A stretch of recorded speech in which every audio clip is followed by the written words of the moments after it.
ورحمۃ اللہ وبرکاتہ۔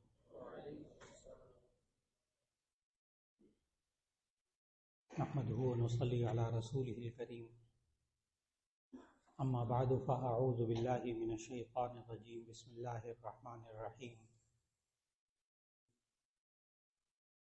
الذين ينفقون في السراء والضراء والكاظمين الغيظ والعافين عن الناس والله يحب المحسنين، صدق اللہ العظیم۔ اللہ رب العزت نے انسان کو پیدا فرمایا، اس کے اندر اس کے جذبات اور احساسات کو بھی اللہ ہی نے پیدا فرمایا، اور اللہ تعالیٰ نے پھر ہمیں قرآن مجید کے اندر یہ طریقہ سکھایا کہ ہم ان جذبات کو کس طرح استعمال کریں تو وہی نیکی بن جائے گی، اور انہی جذبات کو اگر اللہ کے حکم کے خلاف چلائیں تو وہی جذبات انسان کے لیے گناہ بن جائیں گے۔ ان میں سے ایک جذباتی کیفیت وہ ہے جس نے آج ہمارے گھروں کو نقصان پہنچایا، معاشرے کو نقصان پہنچایا، ہمارے دوست احباب میں ہمیں نقصان پہنچایا، اور آج نوجوان نسل اس کے اندر اس جذباتی کیفیت میں بہت مبتلا ہے، اور وہ ہے غصہ۔ یہ قوت غضبیہ، یہ غصے کی طاقت، یہ اللہ ہی نے انسان کے اندر رکھی ہے، کیونکہ اللہ نے انسان کے اندر رکھی ہے، اس لیے غصے کا ہونا انسان کے اندر یہ انسان کی خوبی ہے، یہ انسان کی اچھائی ہے، اور غصے کا نہ ہونا یہ انسان کا عیب ہے، یہ انسان کی برائی ہے۔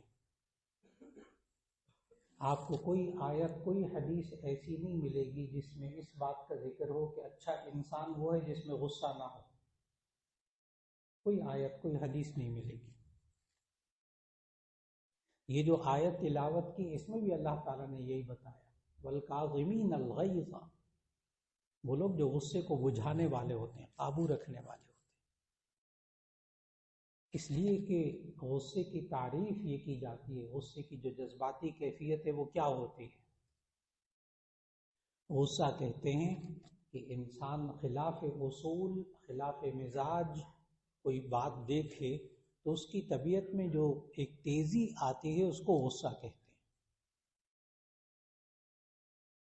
اور یہ غصہ ہونا انسان کے اندر اچھا ہے۔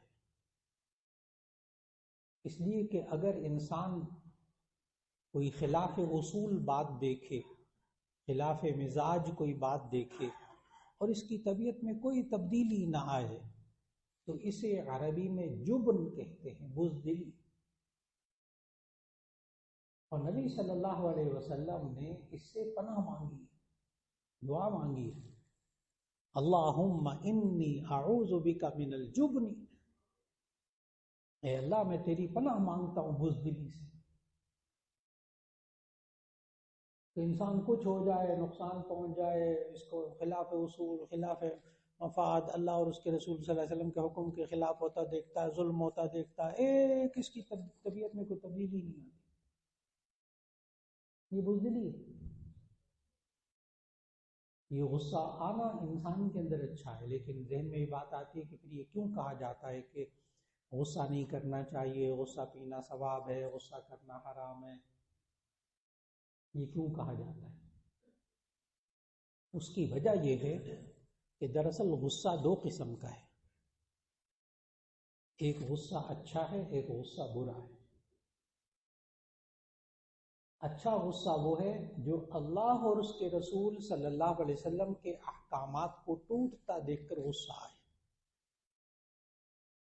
بچہ نماز نہیں پڑھ رہا، آپ کو غصہ آ رہا ہے، کوئی رشوت لے رہا ہے، آپ کو غصہ آ رہا ہے، کوئی کسی کی زمین پر ناجائز قبضہ کر رہا ہے، آپ کو غصہ آ رہا ہے، کوئی کسی کو قتل کر رہا ہے، آپ کو غصہ آ رہا ہے، کوئی انسان دوسرے کو تکلیف پہنچا رہا ہے، آپ کو غصہ آ رہا ہے، بالکل ٹھیک۔ اللہ اور اس کے رسول صلی اللہ علیہ وسلم کے احکامات کو ٹوٹتا دیکھ کر غصہ آئے، وہ غصہ اچھا ہے۔ اور اس پر عمل کرنا ہے نبوی طریقے سے، اس میں بھی پھر اپنے نفس کو بیچ میں شامل کر کے انتقام لینا، بدلہ لینا، وہ چیزیں نہیں، پھر اسے روک دیا گیا۔ اور اب برا غصہ کون سا ہوتا ہے؟ جو اپنے ذاتی مفاد، ذاتی اصولوں کے خلاف ہوتا دیکھ کر غصہ ہے، وہ غصہ برا ہے، اس پر قابو پانا ہے، اس میں انتقام نہیں لینا۔ نبی صلی اللہ علیہ وسلم کے بارے میں حضرت عائشہ رضی اللہ عنہ کی روایت بخاری شریف میں، ترمذی شریف میں، کہ نبی صلی اللہ علیہ وسلم نے ساری زندگی اپنی ذات کی خاطر کبھی انتقام نہیں لیا، اپنی ذات کی خاطر کبھی غصے میں نہیں آئے۔ لیکن اسی حدیث میں ہے کہ اگر حق کے خلاف ہوتا دیکھتے تھے نبی صلی اللہ علیہ وسلم، تو پھر نبی صلی اللہ علیہ وسلم کے غصے کے سامنے کوئی ٹھہر نہیں سکتا۔ تو اچھا غصہ اچھی بات، برا غصہ بری بات۔ لیکن جب انسان اپنے معاشرے میں تھوڑا سا گزشتہ ہفتے میں، گزشتہ مہینے میں تھوڑا سا غور کرے، کوئی انسان بیٹھ کر کہ مجھے اچھی بات پہ اچھا غصہ کتنی مرتبہ آیا، کوئی درست غصہ کتنی مرتبہ آیا، اور برا غصہ کتنی مرتبہ آیا، تو انسان کو حیرت ہوگی کہ وہ اچھا والا غصہ تو شاید جو ایمانی قوت والا بندہ ہوتا ہے اس کو کبھی کبھی آ جاتا ہے، ورنہ ہمیں آتا ہی برا غصہ ہے۔ اس نے یہ بات کیوں کہہ دی، اس نے میری بے عزتی کیوں کر دی، اس نے فلاں کیوں کر دیا، میرے کپڑے استری کیوں نہیں ہوئے، کھانا وقت پہ کیوں نہیں ملا، میں لیٹ ہو گیا، میں فلاں ہو گیا، میں یوں ہو گیا، میں وہ ہو گیا۔ بس یہی باتیں ہیں زندگی کی۔ یعنی برا غصہ زیادہ ہماری زندگیوں میں، اور اس پر قابو پانا ہے، اور یہ برا غصہ ہی انسان کو پریشان کرتا ہے، یہی فتنے کا سبب بنتا ہے، یہی دلوں میں دوری کا سبب بنتا ہے۔ اگر کسی انسان کو کوئی چوری کر رہا ہے، اس کو غصہ آ رہا ہے، اس سے خیر ہی ہوگی۔ کوئی خیانت کر رہا ہے، بددیانتی کر رہا ہے، اس پہ غصہ آ رہا ہے، اس میں خیر ہی ہوگی۔ بچہ نماز نہیں پڑھ رہا، کوئی گناہ کا کام کر رہا ہے، بیٹا بیٹی، اس پر غصہ آ رہا ہے، انشاءاللہ اس میں خیر ہی ہوگی۔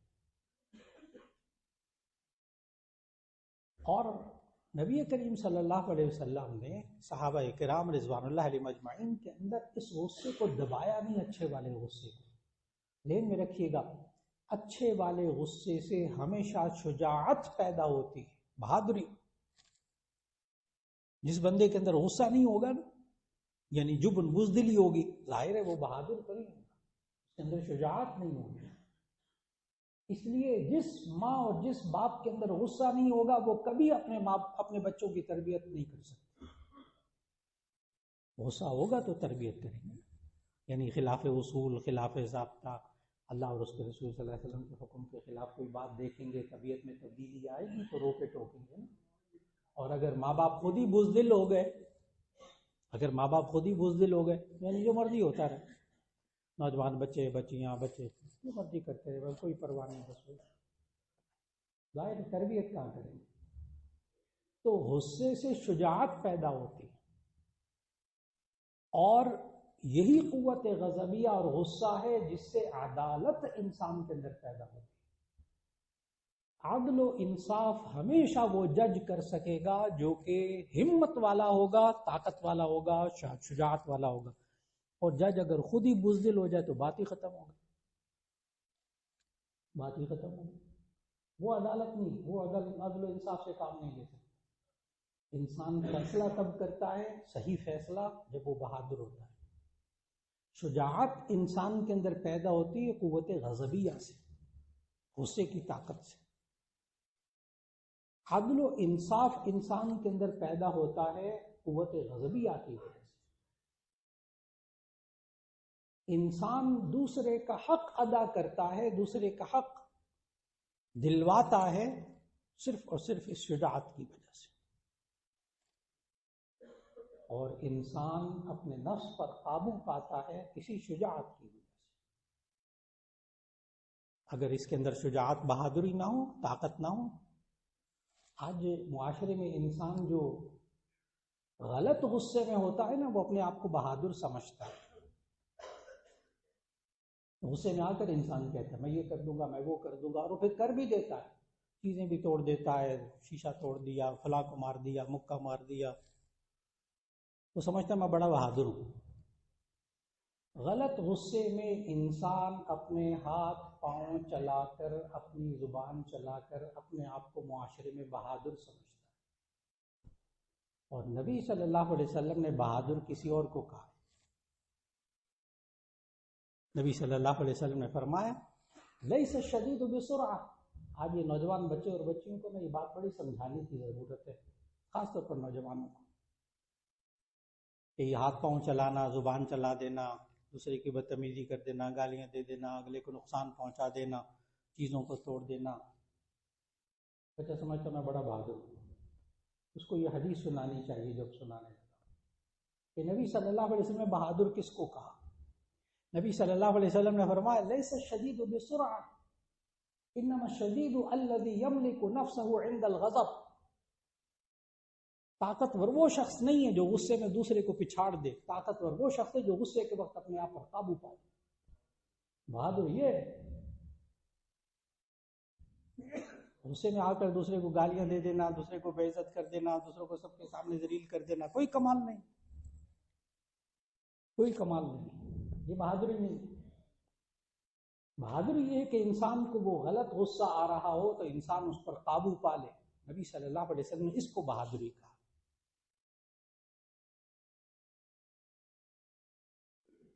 اور جو ماہر نفسیات ہیں وہ عجیب بات لکھتے ہیں، وہ لکھتے ہیں کہ غصے میں جو شخص ہوتا ہے اس میں اور پاگل شخص میں، مجنون دیوانہ، اس میں کوئی فرق نہیں ہوتا سوائے ایک فرق۔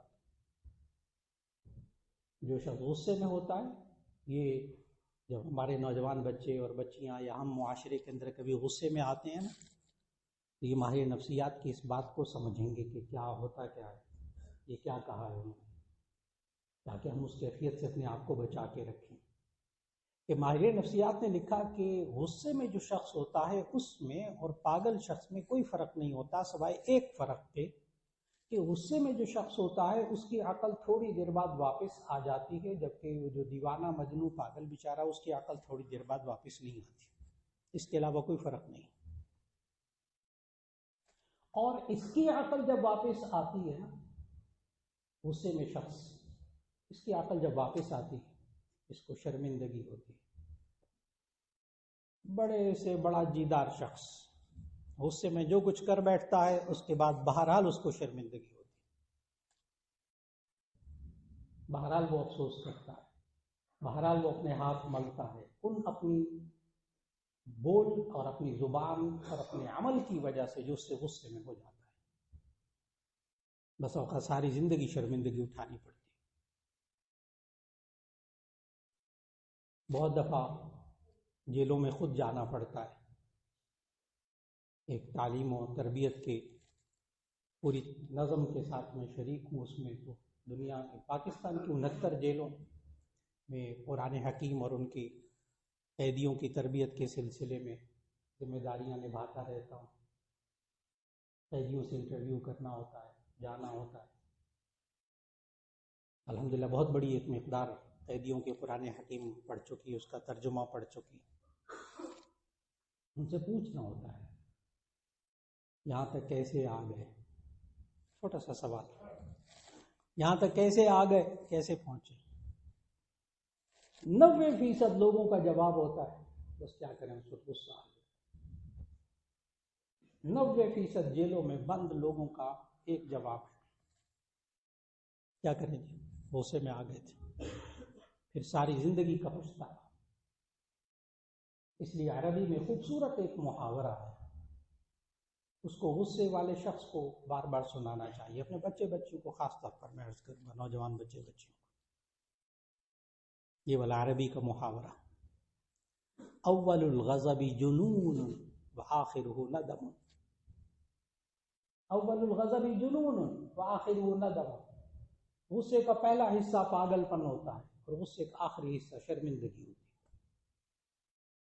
غصے کا پہلا حصہ پاگل پن، میں یہ کر دوں گا، میں وہ کر دوں گا، میں فلاں کر دوں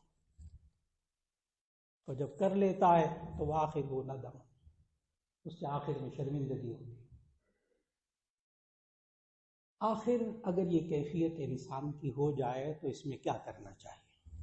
نبی صلی اللہ علیہ وسلم نے اس کا علاج اور اس کا طریقہ بتایا کہ اگر انسان غصے میں ہو تو نبی صلی اللہ علیہ وسلم نے فرمایا، صحیح ستہ کی حدیث، کہ یہ بندہ پڑھے اعوذ باللہ من الشیطان الرجیم۔ بڑا آسان نبی صلی اللہ علیہ وسلم نے غصے پر قابو پانے کے بڑے آسان طریقے بتائے۔ یہ بھی بخاری شریف کی حدیث ہے کہ جب تم میں سے کوئی غصہ آئے فاستعذ باللہ من الشیطان الرجیم، تو شیطان مردود سے پناہ مانگے، اس لیے کہ یہ شیطان کی طرف سے ہوتا ہے۔ یہ جو برا غصہ جس نے آج انسان میں اس کے گھروں کو اور اس کے معاشرے کو تنگ کر کے رکھا ہوا ہے نا، نبی صلی اللہ علیہ وسلم نے فرمایا شیطان کی طرف سے ہوتا ہے۔ یہ پڑھ لیا کرو اعوذ باللہ من الشیطان الرجیم، اللہ تعالیٰ برے غصے کے اثرات سے محفوظ رکھے گا انشاءاللہ۔ دوسرے کلمہ سکھائے نبی صلی اللہ علیہ وسلم نے، لا حول ولا قوت الا باللہ العلی العظیم۔ اس کا اگر ترجمہ ذہن میں رکھیں نا، لا حول کا ترجمہ، تو پتہ چلتا ہے یہ انسان کو برے غصے سے کیسے بچاتا ہے۔ لا حول ولا قوت، حول کا معنی ہوتا ہے گھومنا پھرنا بچنا۔ لا حول، گناہ سے بچنا نہیں ممکن، ولا قوت، اور نیکی کرنے کی طاقت نہیں ممکن، الا باللہ، مگر اللہ سے۔ لا حول ولا قوت الا باللہ، گناہ سے بچنا اور نیکی پر طاقت حاصل کرنا یہ ممکن نہیں ہے مگر اللہ سے، اللہ ہی دے سکتا ہے۔ اس وقت اس انسان کو غصے سے بچا کر، غصے کے منفی اثرات سے کون بچا سکتا ہے؟ اللہ بچا سکتا ہے۔ اور منفی اثرات میں مبتلا کون کرتا ہے؟ وہ شیطان، وہ شیطان مبتلا کرتا ہے۔ اس لیے نبی صلی اللہ علیہ وسلم دو طریقے تو یہ بتائے، جب غصہ آئے تو ایک کام تو کریں کہ اعوذ باللہ من الشیطان الرجیم، دوسرا لا حول ولا قوت الا باللہ العلی العظیم۔ پھر نبی صلی اللہ علیہ وسلم نے ایک اور بات بتائی، طریقہ بتایا، فرمایا اذا غضب احدکم فلیضطجع والا فلیجلس۔ حدیث کی کتاب مشکات میں باب الغضب، باقاعدہ غصے کے بارے میں ایک باب قائم کیا اور اس میں حدیثیں ذکر کی۔ اس میں ایک حدیث یہ ہے، اذا غضب احدکم فلیضطجع والا فلیجلس، جب تم میں سے کسی کو غصہ آئے تو کھڑا ہے تو بیٹھ جائے، بیٹھا ہے تو لیٹ جائے۔ اس لیے کہ جب انسان غصے میں ہوتا ہے تو اس کے اعصاب تن جاتے ہیں، اکڑ جاتے ہیں، پٹھے مسلس اس کے اکڑ جاتے ہیں۔ اگر کسی کھڑے ہوئے انسان کو آپ بٹھانا چاہیں نا جو غصے میں ہو، بیٹھ جاؤ کرسی پہ بیٹھ جاؤ، وہ گر جائے گا، کرسی پہ نہیں بیٹھے گا، اس لیے کہ اس کے مسلز اکڑے ہوئے ہیں۔ اور جب وہ کھڑا ہوا ہے غصے میں ہے بیٹھ جائے گا نا، تو وہ اپنے اعصاب کو ڈھیلا کر کے بیٹھے گا۔ بیٹھا ہوا ہے تو لیٹے گا تب جب وہ اپنے اعصاب کو ڈھیلا کرے گا، جب اعصاب کو ڈھیلا کرے گا اس کا غصہ کم ہو جائے گا۔ نبی صلی اللہ علیہ وسلم نے فرمایا اذا غضب احدکم فلیضطجع والا فلیجلس، جب تم میں سے کسی کو غصہ آئے تو اسے چاہیے کہ وہ کھڑا ہے تو بیٹھ جائے، بیٹھے تو لیٹ جائے۔ اچھا اگر بیٹھنے کی اور لیٹنے کی جگہ نہ ہو نا تو وہاں بندہ چہل قدمی کرنا شروع کر دے۔ چہل قدمی ہمیشہ وہ شخص کرے گا جو اپنے اعصاب کو ڈھیلا کرے گا، اکڑا ہوا شخص چہل قدمی نہیں کر سکتا۔ اور ایک اور طریقہ نبی صلی اللہ علیہ وسلم نے سکھایا غصے پر قابو پانے کا، فرمایا اذا غضب احدکم فلیتوضا، جب تم میں سے کسی کو غصہ آئے تو اسے چاہیے وضو کر لے۔ جب غصہ آئے تو اسے چاہیے وضو کر لے، اس لیے کہ غصے میں بلڈ پریشر ہائی ہو جاتا ہے، جسم تپنے لگتا ہے۔ جب یہ دونوں ہاتھ دھوئے گا، چہرہ دھوئے گا، سر پہ مسح کرے گا، پاؤں دھوئے گا، تجربہ کر کے دیکھ لیجئے غصے میں کمی ہوگی۔ اور اگر انسان ان چار طریقوں سے اپنے غصے پر قابو پانے کی کوشش کرے، نمبر 1 اعوذ باللہ من الشیطان الرجیم، نمبر 2 لا حول ولا قوت الا باللہ العلی العظیم، نمبر 3 اپنی پوزیشن چینج کر لے، کھڑا ہے بیٹھ جائے، بیٹھا ہے لیٹ جائے، چہل قدمی تھوڑی سی کر لے، نمبر 4 غصے میں ہے وضو کر لے۔ اگر انسان اس طرح اپنے غصے پر قابو پا لے تو اب اگلی بات بڑے غور سے اپنے بچوں کو سمجھانی چاہیے۔ اگر انسان ان طریقوں سے جو نبی صلی اللہ علیہ وسلم نے سکھائے، اگر ان سے اپنے آپ پر قابو پانے کی کوشش کرے گا اور اس وقت دو کام نہیں کرنے، ایک اپنی زبان نہیں چلانی، ایک ہاتھ پاؤں نہیں چلانے، تو پھر اس کے بعد اللہ اس بات کا حل دل میں ڈالے گا جس بات کی وجہ سے غصہ آیا، پھر اللہ ڈالے گا۔ اگر انسان اپنے آپ پر صرف زبان نہ چلائے اور اپنے ہاتھ پاؤں نہ چلائے، اس وقت چپ کر جائے، اس وقت اپنے آپ پر قابو پا لے، پھر تھوڑا سا یہ فیز ذرا سا گزرے گا تو اللہ اس کے دل میں اس بات کا حل ڈالے گا جو غصے کی وجہ بنی تھی، اور پھر اس انسان کو بڑا مزہ آتا ہے کہ اللہ نے مجھے بڑے نقصان سے بچا دیا۔ اور عجیب بات عرض کروں، اگر انسان ان 4 طریقوں پر، نبوی طریقوں پر عمل نہ کرے اور غصے پر عمل کر لے، زبان چلا لے، ہاتھ پاؤں چلا لے، مار پیٹ لے، چیزیں توڑ لے، اس کے بعد جب غصہ ٹھنڈا ہوتا ہے تو پھر بھی اللہ اس کے دل میں بسا اوقات اس مسئلے کا حل ڈالتا ہے، پھر بھی اللہ اس کے دل میں وہ بات ڈالتا ہے اس مسئلے کا حل، لیکن اس وقت دیر ہو چکی ہوتی ہے، اس نے جو کرنا تھا وہ کر لیا، پھر دیر ہو چکی ہوتی ہے، پھر انسان کچھ نہیں کر پاتا۔ آج وقت کی بہت بڑی ضرورت ہے، یہ چیز جس نے ہمارے معاشرے کو، ہمارے گھروں کو، میاں بیوی کو، بچوں کو آج بہت ستا کے رکھا ہے، اللہ اس غصے کی کیفیت پر قابو پانے کی توفیق عطا فرمائے۔ وآخر دعوانا ان الحمد للہ۔